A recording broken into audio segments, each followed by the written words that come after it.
காமராஜரின் ஆட்சியின் போது தமிழ்நாட்டில் கள்ள 100 ரூபாய் நோட்டுகள் பெருமளவில் புழக்கத்தில் விடப்பட்டு பொருளாதாரத்தை சீர்குலைக்க வைத்தது. 1960ஆம் ஆண்டில் கோயம்புத்தூரில் 100 ரூபாய் கள்ள நோட்டுகள் பெருமளவில் புழக்கத்தில் இருந்தன. இவை மிகவும் நேர்த்தியாக அச்சடிக்கப்பட்டிருந்ததால் ரிசர்வ் வங்கியாலேயே RBI எளிதில் கண்டுபிடிக்க முடியவில்லை. இது அப்போதைய முதலமைச்சர் காமராஜருக்கு பெரும் நெருக்கடியை ஏற்படுத்தியது. காமராஜரின் அதிரடி உத்தரவு. இந்த வழக்கை விசாரிக்க RN கிருஷ்ணசாமி என்ற திறமையான CID அதிகாரியை காமராஜர் நியமித்தார். விசாரணையில் யாருக்கும் சலுகை காட்டாதே, குற்றவாளிகள் கதிர் சட்டை அணிந்திருந்தாலும் சரி, எனக்கு நெருக்கமானவர்கள் என்று சொன்னாலும் சரி, எதையும் பொருட்படுத்தாமல் உன் கடமையை செய்யின்னே என்று கூறினார். கண்டுபிடிக்கப்பட்ட விதம்.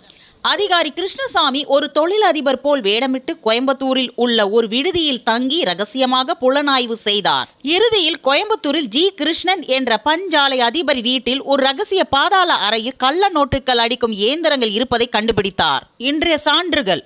இந்த வழக்கில் G. கிருஷ்ணனுக்கு 7 ஆண்டுகள் கடுங்காவல் தண்டனை விதிக்கப்பட்டது.